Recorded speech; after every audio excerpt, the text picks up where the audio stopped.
Hello, welcome to Blackwater Creek Koi Farms. My name is Joe, and I'm here to show you a little bit about what we do and how we do it. We hope you like it.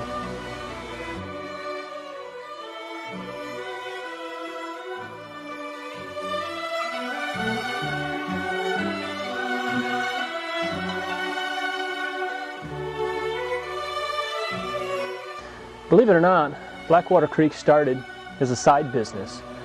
We were fairly small and we wanted to do something to keep our feet wet. We were in the industry, however we weren't directly raising fish. So we went ahead and did some stuff on the side, figured it would pay for a few toys and allow us to continue in the industry that we loved, as well as work our day jobs at Aquatic Ecosystems.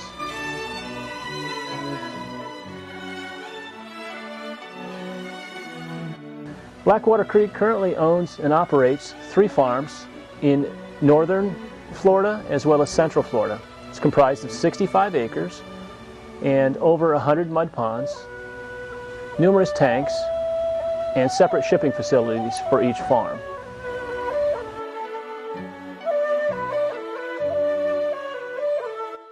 You know, a lot of physical labor goes into raising koi, and I would say out of all the species that we've raised in the past, this is probably the most difficult, partly because of their ability to evade the nets, jump over them, swim under them, and just avoid capture in general.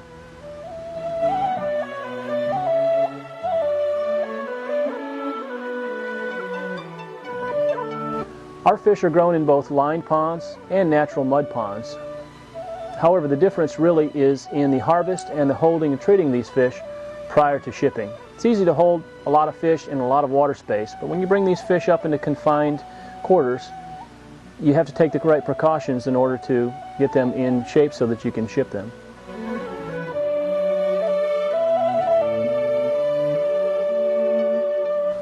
You know, some of the other challenges in koi farming that differ maybe from the hobby is even the feeding of the fish. We feed over 1,000 pounds of food on some of our peak days. It's a little different than going out and throwing a couple handfuls of food to your favorite pets. This requires large trucks, a lot of heavy lifting, and a lot of food. In this picture here, or in this video, you'll see the fish will literally crawl out of the water to eat the food. Our fish are fed up to 3 times a day on a high-quality Blackwater Creek koi food.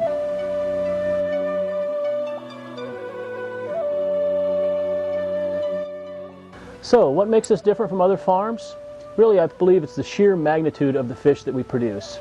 Blackwater Creek produces consistently over 30 different varieties, including some of the best butterfly koi in the world.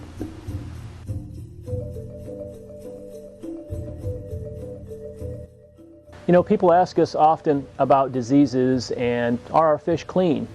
Well, about 6 years ago, we decided to close the farm to any outside fish. That is, no importing and no bringing fish back once they go to a koi show or anywhere else for that matter. It wasn't really the popular thing to do back then. If you weren't an importer, well, you really weren't nothing, as some people thought.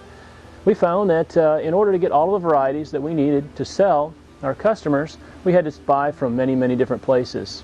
And this was fine. However, this year maybe this fish didn't like the bugs from that farm, or that farm's fish didn't hold up as well to shipping as this farm. And of course, when we brought them back and mixed them together, sooner or later we had troubles. So we started thinking, we can't import anymore. We're going to close ourselves off, and we're going to only do with the broodstock that we have. That choice was not the popular choice at the time. However, we really brag about it these days because our fish are safe, we know where they come from, and we can completely put our name on them.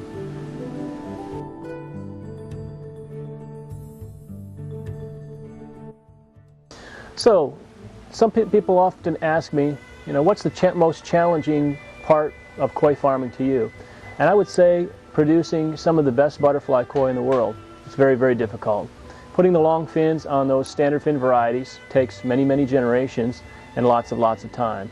It's a labor of love. It's fun to create something that hasn't been seen ever before in the world on certain varieties. And you never quite know what you're going to get on some of the crosses that we do.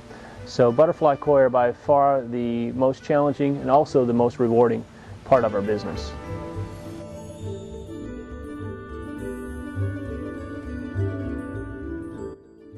You know, there are many, many fish that catch my eye along the way. I can't say that I particularly have a certain variety that I like better than others. However, each year we see spawns that have those fish that just catch my eye. Sometimes it seems like we can do no wrong. Other times spawns turn out pretty bad and we have to redo them to search for some better genetics. Here are a few that I particularly like, and I hope you'll like them too.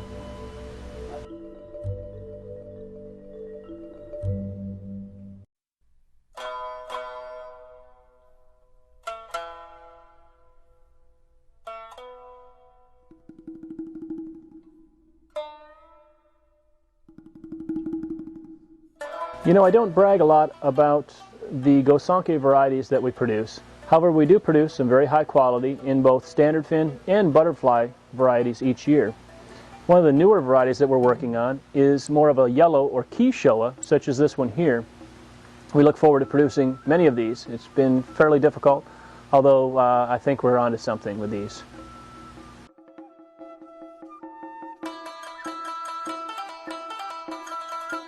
I feel producing all of these varieties and sizes consistently is a very difficult task that we excel at. You know, it's pretty easy if you're going to raise one or two different varieties to get some very high quality fish. But when you start trying to be an expert at as many varieties as we use, it becomes a daunting task to keep up with. Okay, you've seen the pretty side. Now let's show you a little more of the down and dirty, ugly side and how we get it done.